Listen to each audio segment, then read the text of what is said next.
اگر آزمائش اللہ کی ناراضگی کی علامت ہوتی ہے تو پھر انبیاء علیہ السلام جو اللہ کے سب سے محبوب تھے سب سے زیادہ تکلیف سے کیوں گزرے؟ نبی اکرم صلی اللہ علیہ وسلم سے پوچھا گیا، یا رسول اللہ صلی اللہ علیہ وسلم، سب سے زیادہ شدید آزمائش کس کی ہوتی ہے؟ آپ صلی اللہ علیہ وسلم نے فرمایا، انبیاء کی، پھر ان کے بعد جو ان کے قریب ہیں، اور پھر جو ان سے قریب ہیں۔ تکلیف اللہ سے دوری کی سزا نہیں ہوتی، کبھی کبھی یہ اس کے قریب ہونے کا ثبوت ہوتی ہے۔ ایک ایسا انسان جس کے پاس سب کچھ تھا، دولت، صحت، اولاد، عزت، اور پھر ایک وقت آیا کہ سب کچھ چھن گیا، صحت ختم ہو گئی، مال چلا گیا، اولاد کی وفات ہو گئی۔ 18 سال، پورے 18 سال وہ شدید تکلیف میں رہے۔ اور یہ ہستی کون تھی؟ حضرت ایوب علیہ السلام۔ کیا اللہ حضرت ایوب علیہ السلام سے ناراض تھا؟ نہیں، اللہ ان سے محبت کرتا تھا۔ جب ایوب علیہ السلام نے اللہ کو پکارا تو شکایت نہیں کی، بس اتنی سی دعا کی، پروردگار مجھے تکلیف پہنچی ہے اور تو سب سے رحم کرنے والوں سے بڑا رحم کرنے والا ہے۔ اللہ نے ایوب علیہ السلام کو تباہ کرنے کے لیے نہیں آزمایا تھا، بلکہ ان کے صبر کو قیامت تک کے انسانوں کے لیے مثال بنانا تھا۔ حضرت یوسف علیہ السلام کو سوچئے، جنہیں ان کے اپنے بھائیوں نے اندھے کنویں میں پھینک دیا، پھر غلام بنا کر بیچ دیا گیا، پھر ایک ایسے گناہ کا الزام لگا جو انہوں نے کیا ہی نہیں تھا، اور سالوں تک قید خانے کی تاریکی میں رہے۔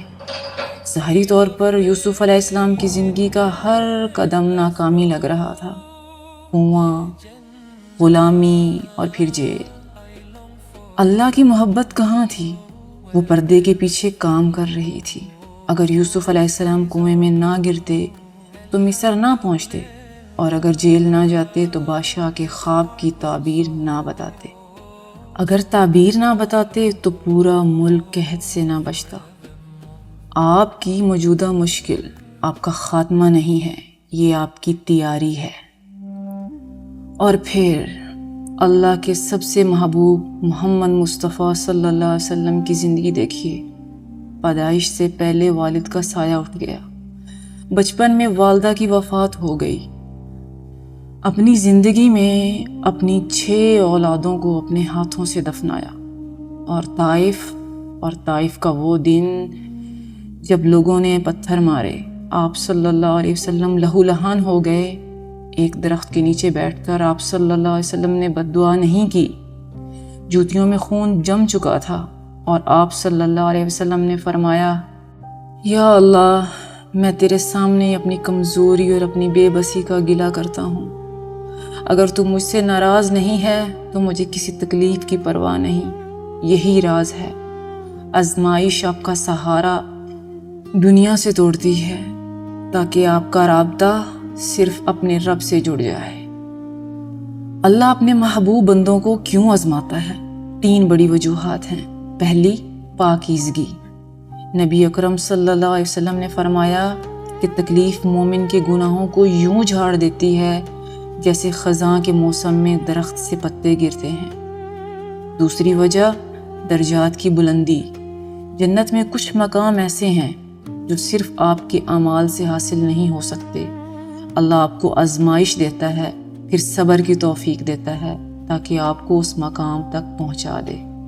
اور تیسری وجہ، آپ کی پکار سننا۔ جب زندگی سکون سے گزر رہی ہو تو ہم رو رو کر دعا کرنا بھول جاتے ہیں۔ اللہ کو رات کی تاریکی میں آپ کا تڑپ کر پکارنا پسند ہوتا ہے۔ تو اگلی بار جب آپ کا دل بھر آئے اور آپ کے دل سے نکلے، یا اللہ میرے ساتھ ہی کیوں، تو یاد رکھیے گا، سونا آگ میں اس لیے نہیں ڈالا جاتا کہ وہ بیکار ہے، بلکہ اس لیے ڈالا جاتا ہے کیونکہ وہ قیمتی ہے۔ آپ کو توڑا نہیں جا رہا، آپ کو بنایا جا رہا ہے۔ تھوڑا صبر کیجئے کیونکہ اللہ کی مدد اب دور نہیں ہے۔ جب آپ کا درد اتنا خاموش ہو جائے کہ دنیا نہ سن سکے تو رات کے آخری پہر میں ایک دروازہ کھلتا ہے، ایک ایسا دروازہ جہاں آنسو زمین پر گرنے سے پہلے قبول ہو جاتے ہیں۔ اگلی ویڈیو میں ہم قدم رکھیں گے تہجد کی دنیا میں۔ اگر آپ اس ٹاپک کو بھی سننا چاہتے ہیں تو ضرور سبسکرائب کریں، لائک کریں اور کمنٹ کریں۔ جزاک اللہ خیر۔